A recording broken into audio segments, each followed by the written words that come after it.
A major win for the moment for Texas. State law enforcement can now move forward with arresting those suspected of entering the country illegally. Until now, that power had only been left up to the federal government. SB 4, the law passed by Texas lawmakers, signed by the governor, still expected to make its way through the legal system, potentially even getting a full hearing and ruling at the Supreme Court at some point down the line. But until then, will we see more states try to take this very action? And should they?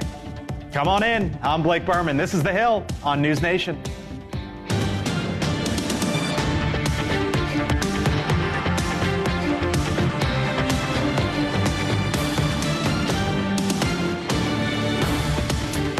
All right, here we are. Here we go. Hanging out with us today, Scott Bolden, NewsNation contributor, former D.C. Democratic Party chairman.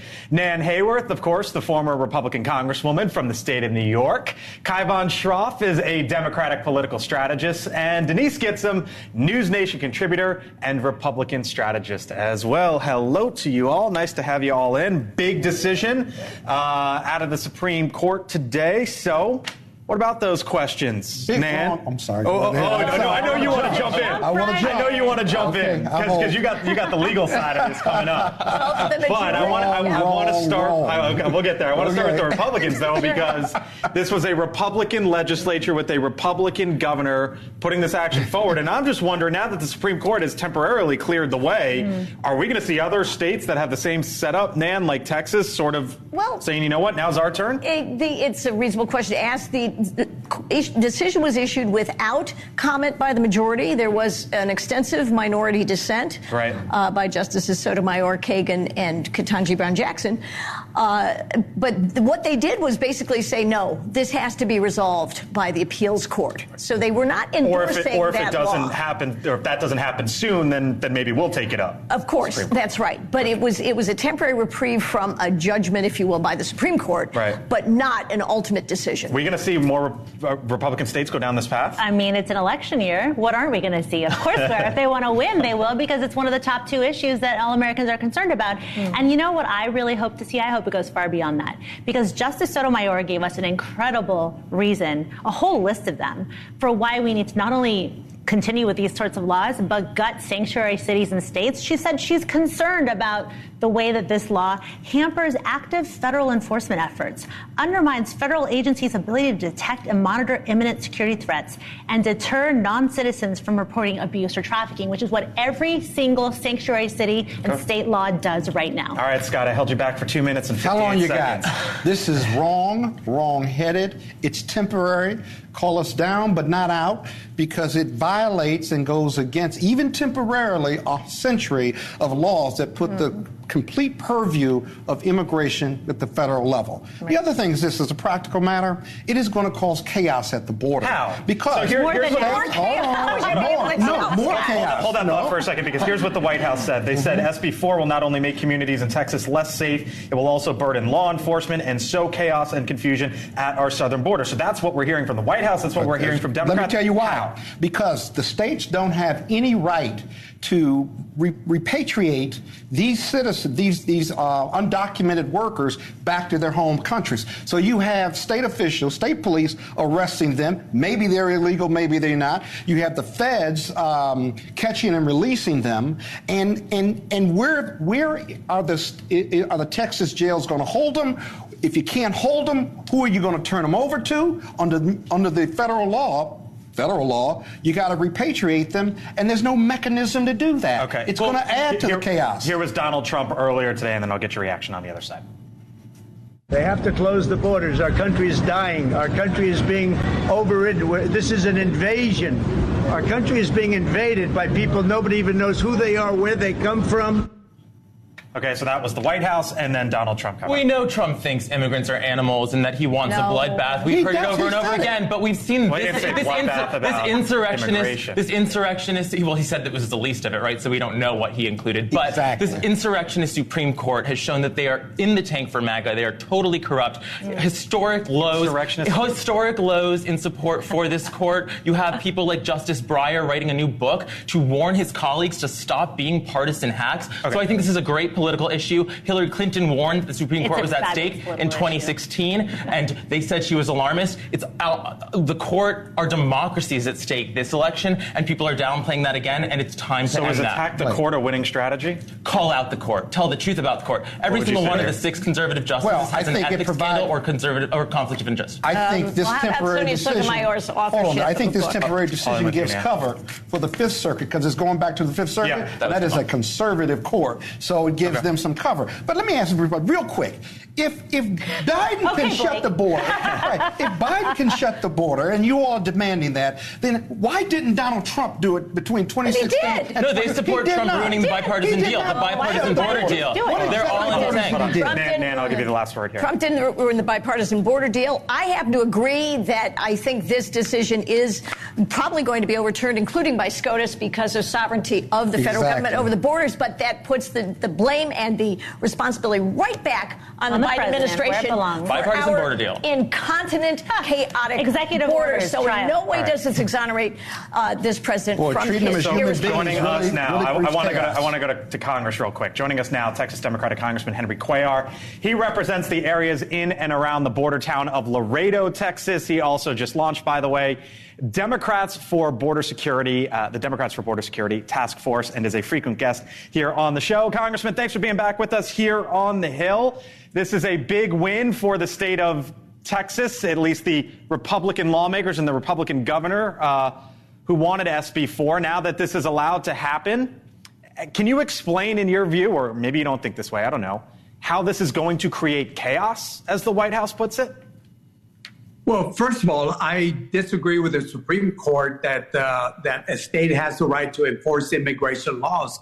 Look, I know when we looked at the Arizona case 10, 12 years ago, the Supreme Court said it doesn't matter how frustrated a state is, when we talk about immigration reform or immigration enforcement, it belongs to the state, to the federal government. So one of the things that we know, this is only temporary. We don't know what happens after the Fifth Circuit rules on it and it comes back to the Supreme Court. But I certainly feel that, there's a lot of questions. If you arrest somebody in Texas, do you just put them in the middle of the bridge, even they might be from some other country? Or do you have the power to put them in an airplane and send them back to their countries? Those mechanisms are not there on it. Right. You can arrest, but then what happens after that? So let me ask you, as you point out rightfully, Congressman, this is at least temporary. This still could go through the legal process, potentially making its way back to the Supreme Court for an actual case and an actual ruling. But in this state of it being temporary, should President Biden now take some sort of executive actions, or you think he's still fine staying on the sidelines as it relates to executive actions?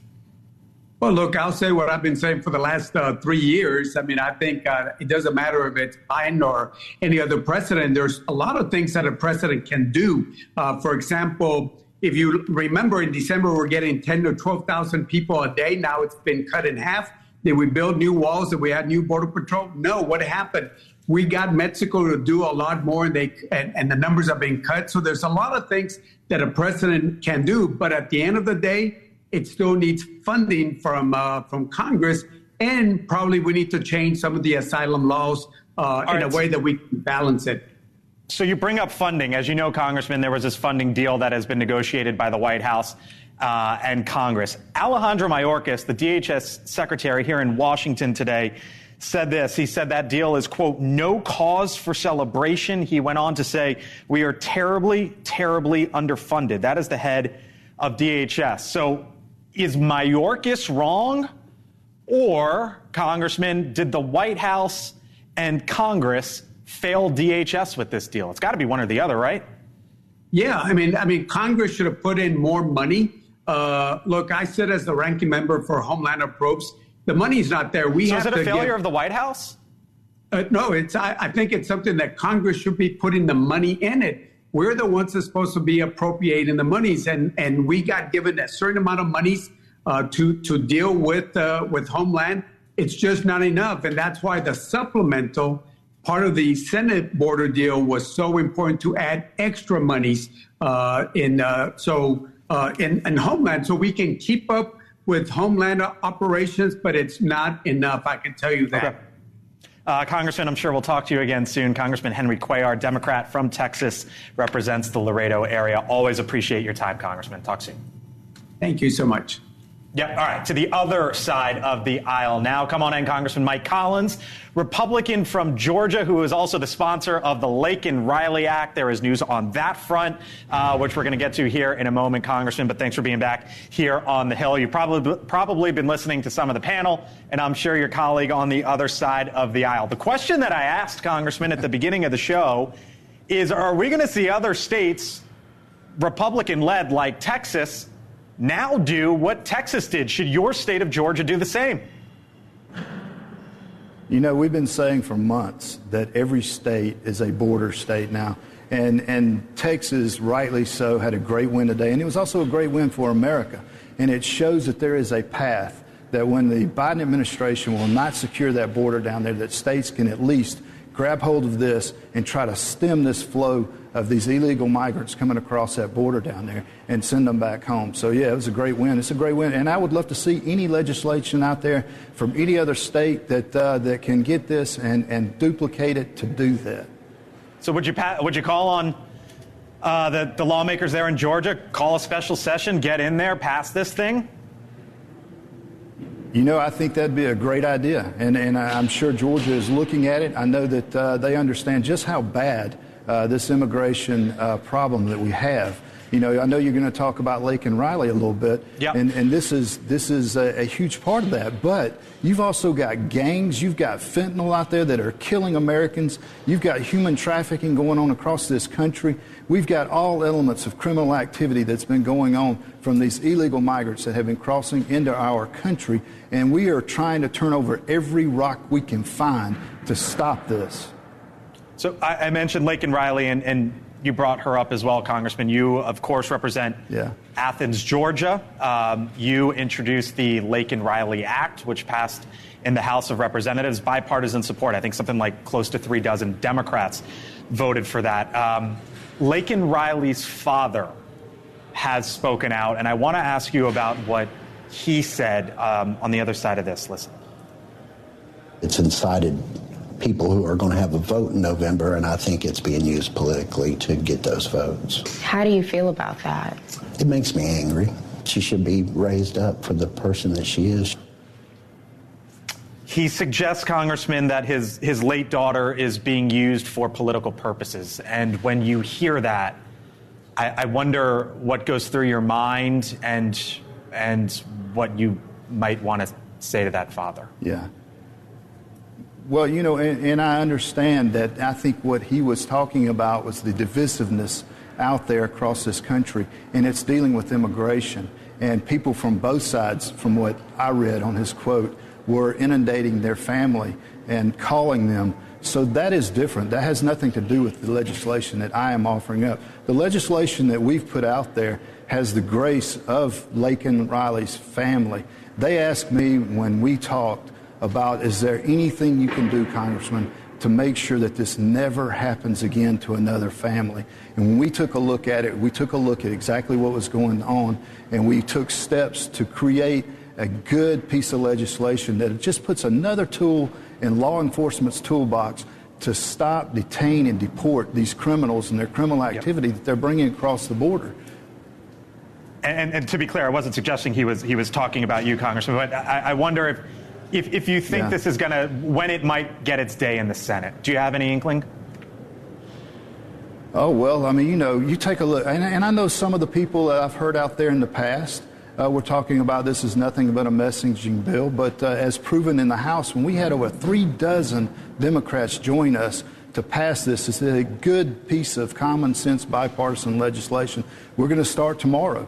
We've got a great group of sponsors and co-sponsors over there in the Senate on the Republican side. We're starting tomorrow. We're meeting with Democrat senators just to go and sit down and explain to them exactly what we see and how we see this bill going forward. And this thing should pass the Senate.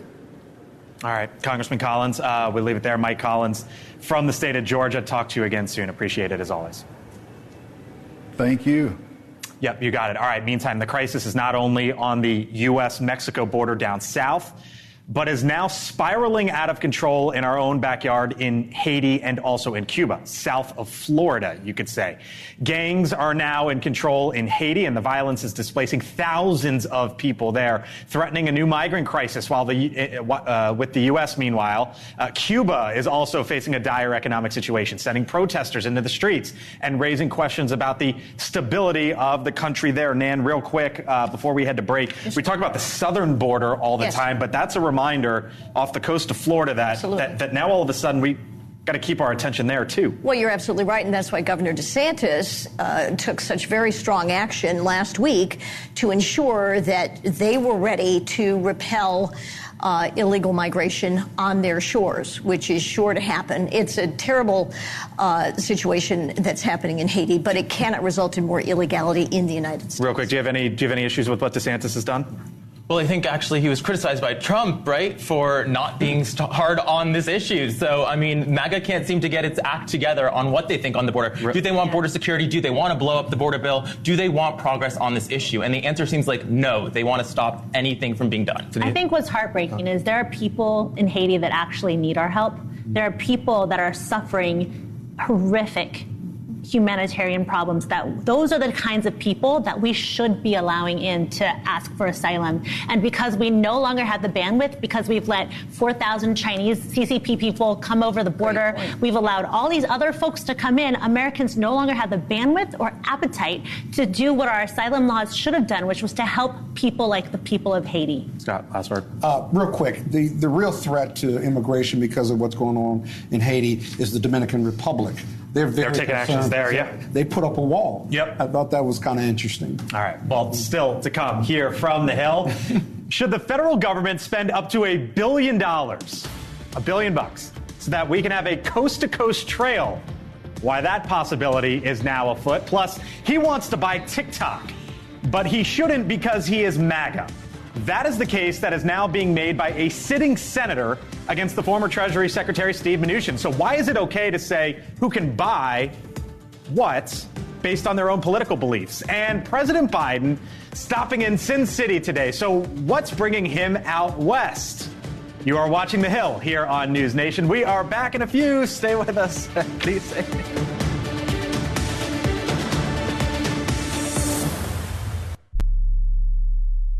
All right, welcome back here to The Hill on NewsNation. So President Biden is in Las Vegas today pitching his plan to ease, or at least try to, the nationwide housing crunch. The president is proposing tax credits, possibly up to $10,000 over 2 years for first-time homebuyers. It's aspirational, but here's one reality, no matter where you live. Look at this story here from the Washington Post.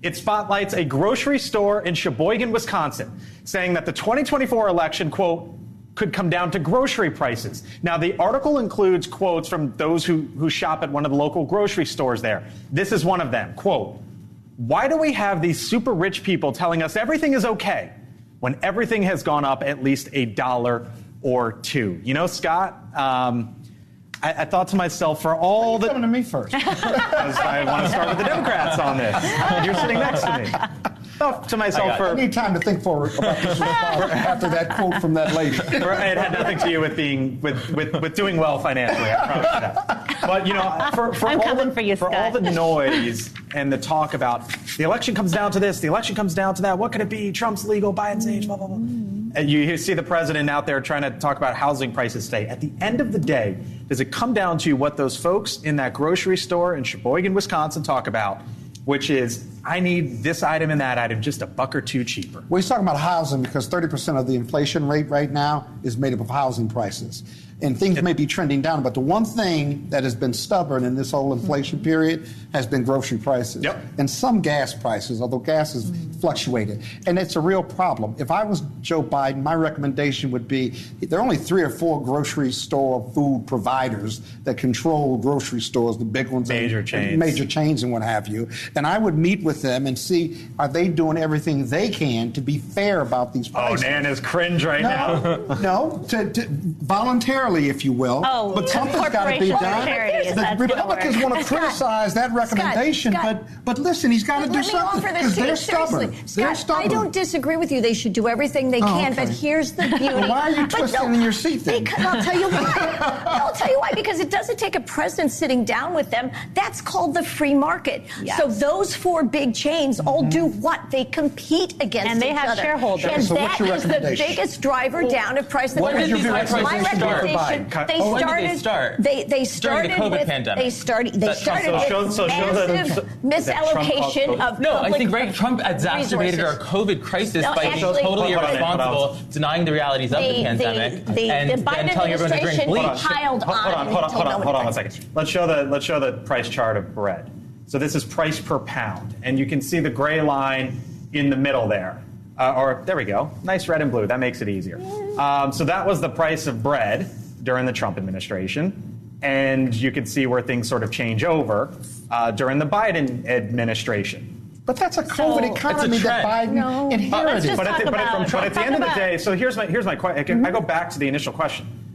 At the end of the day, is it going to come down to my grocery bill was $100 and now it's $130? Well, this is part of the puzzle, right? But Joe Biden's been fighting for the little guy. Travel fees, credit card fees. Now with the real estate and this affordable housing, he's going after the high commissions folks are charging. I didn't hear you say food prices. That are driving this up. And food prices will come around, hopefully. You know, we have 8 months for this campaign. I think we've seen polls that show voters are coming around to understand the benefits of this economy and that they are much better off. You know, Republicans want to make this up about are you better 4 years ago?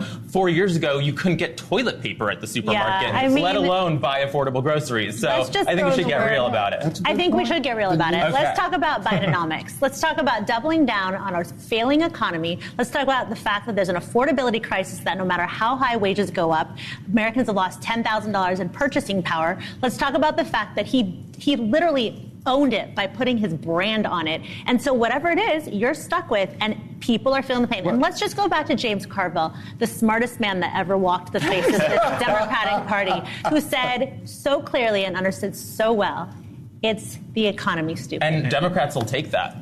Oh, great. I think so. I think Republicans will. I think so. Would you say, real quick, would you take the economy? Would I take the economy? Yeah, would you want to bet on it?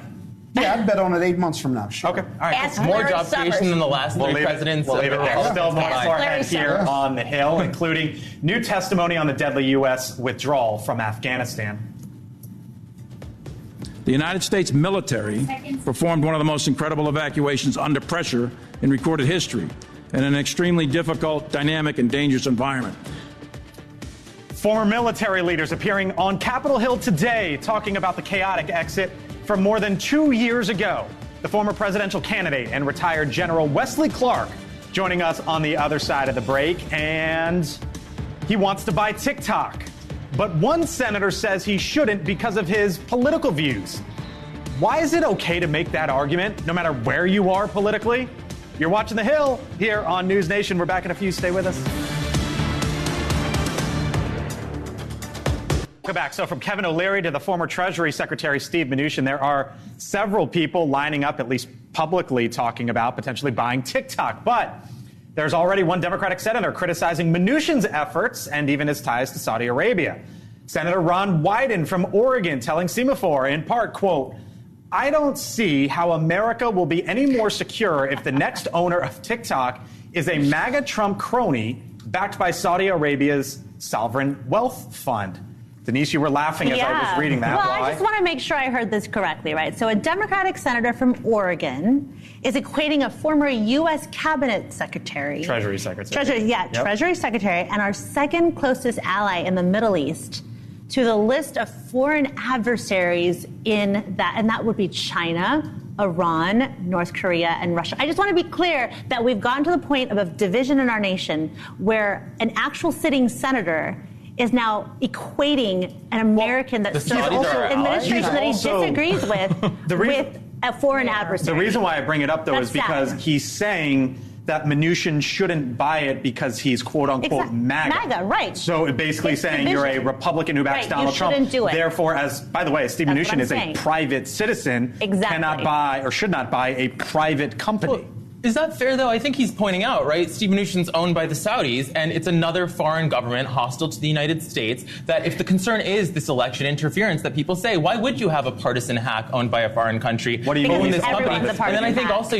it's not just TikTok we should be concerned about from that lens, right? It's Elon Musk's Twitter, where he's pushing misinformation about this election every single day. So there's a lot of threats with these social media platforms. Couldn't I flip this back and say, if Donald Trump or any Republican was president, and he opposed a private citizen buying a private company, I think Democrats would scream about Trump doing that. And that to me, it's when you look at the other side, isn't this dangerous? Probably, but I don't have a problem with Mnuchin being a private citizen and buying a private company. Okay. It's funny, Trump wants China to have it.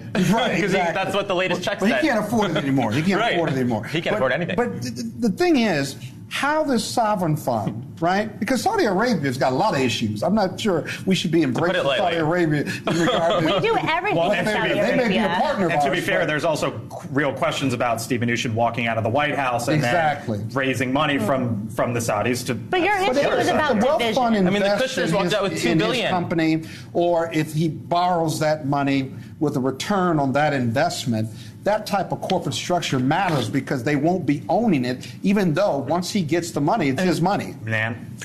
Well, Saudi Arabia, in the scheme of things, is in fact an ally of the United States. Biden beheaded our journalists. Denise is correct. Denise is correct. There is much wretchedness that happens in this world. They're an imperfect ally. Realpolitik requires that we transact with people whose actions we may indeed not approve of and would never do here. But against Iran, against the Iranian theocracy, Saudi Arabia is in fact an ally.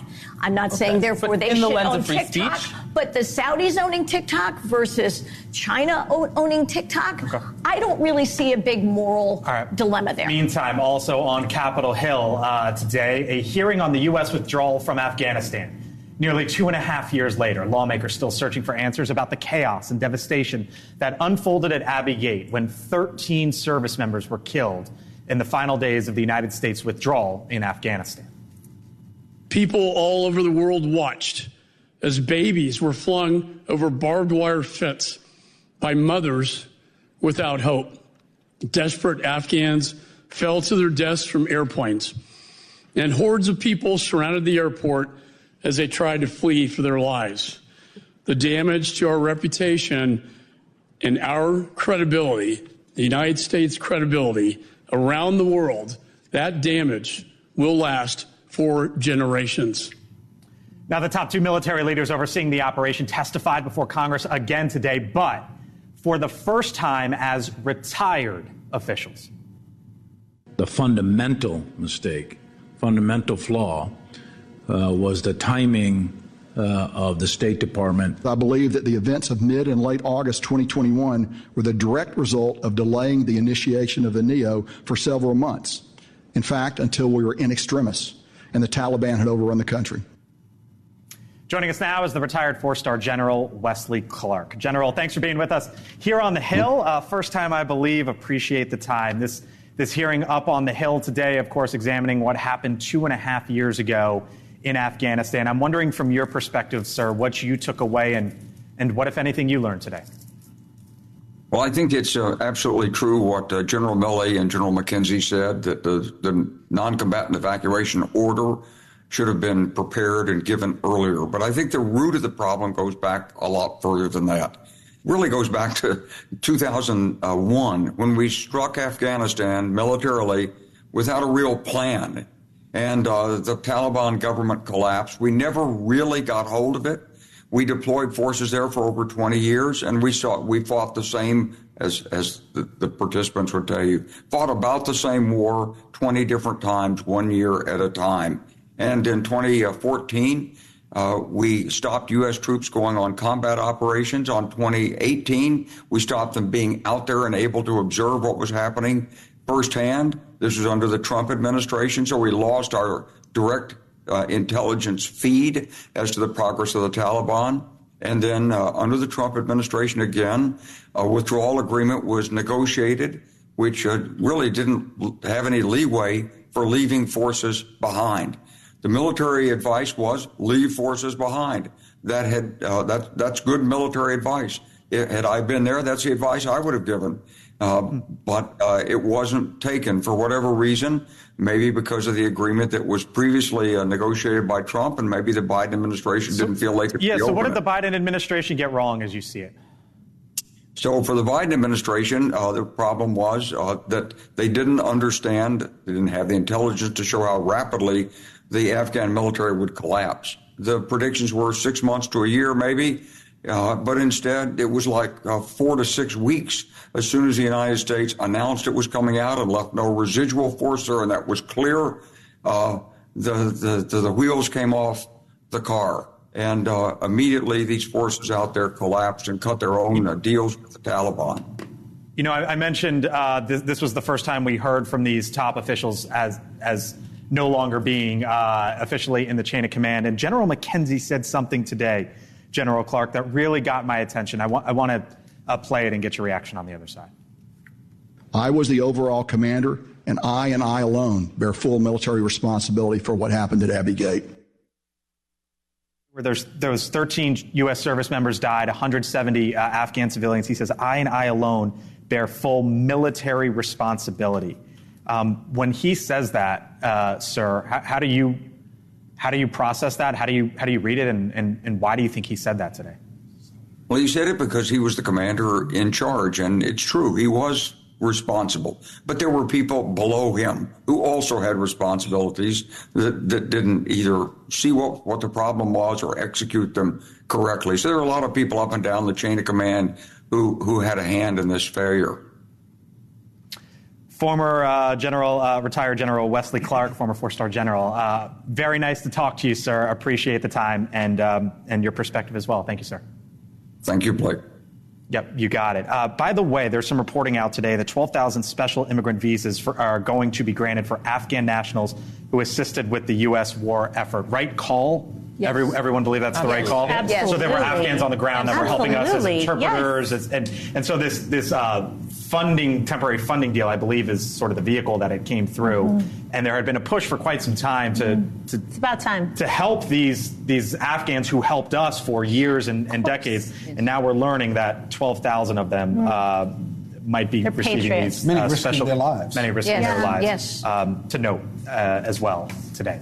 All right, coming up here on the Hill, a live look right now at the White House. We are, as you might know, $34 trillion in debt and counting by the second. So how about this idea?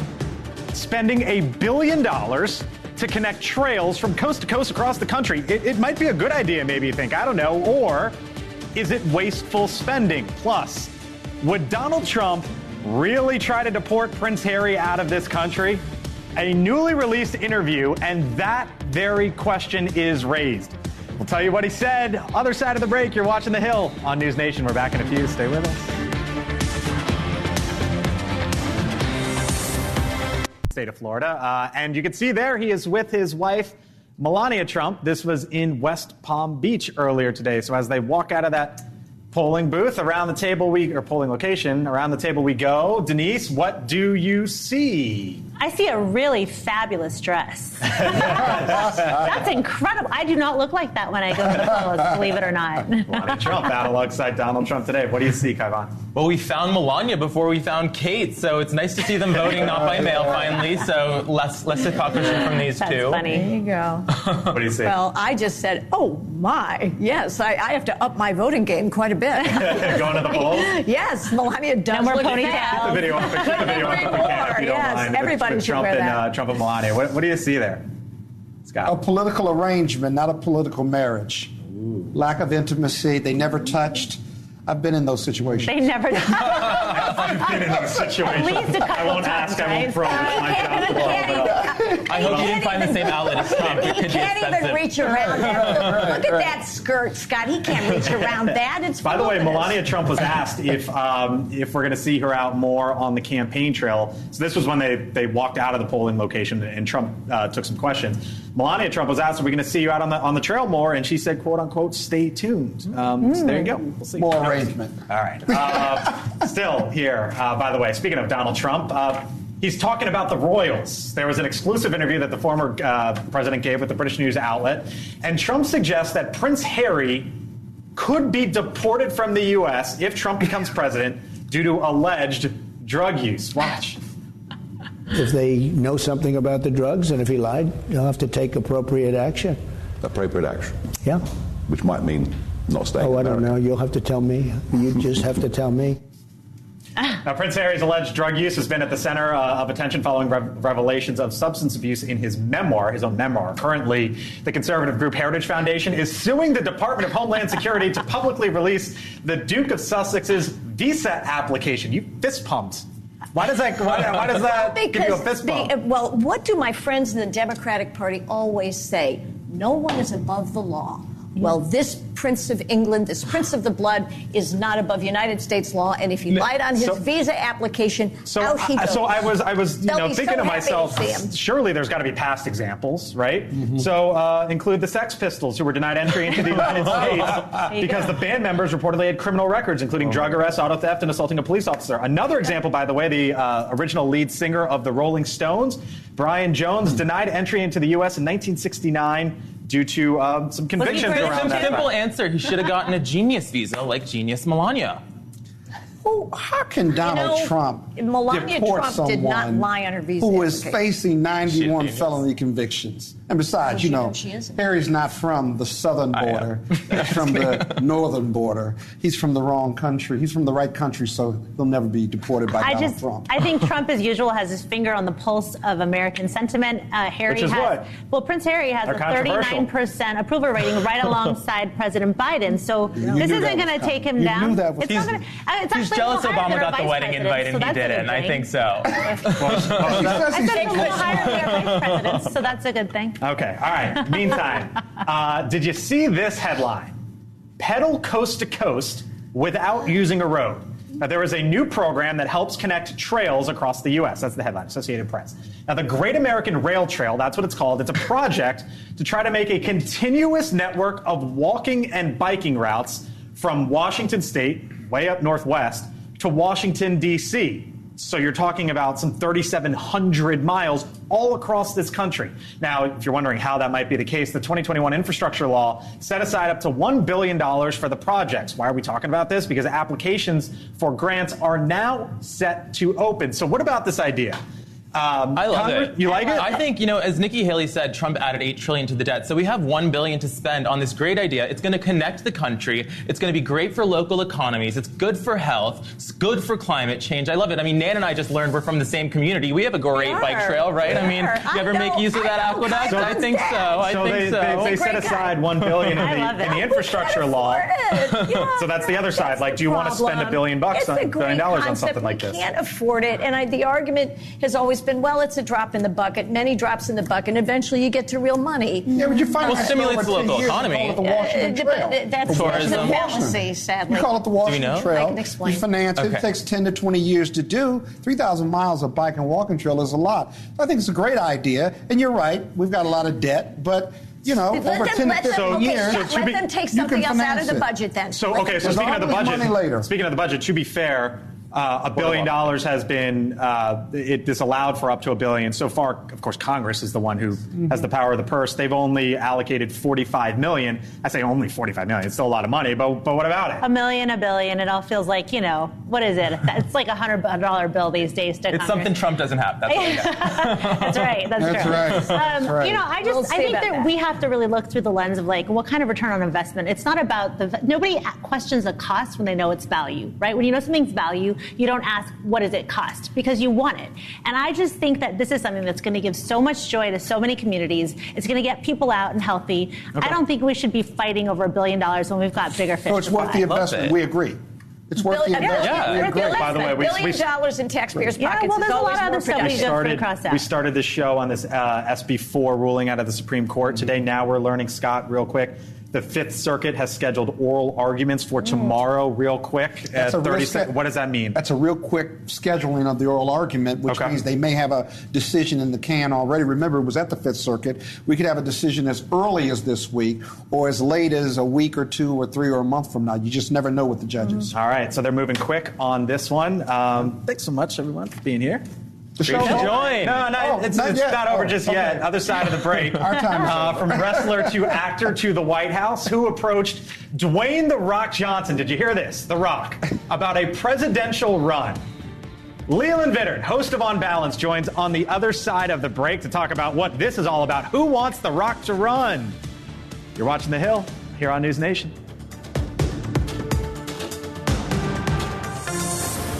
Tomorrow, American TV personality Dr. Phil joins Chris live, the major network television project he has in the works. Plus, the one and only Bill O'Reilly breaks down the day's biggest headlines, a special Cuomo with limited commercial interruption. Tomorrow at 8/7 Central on NewsNation.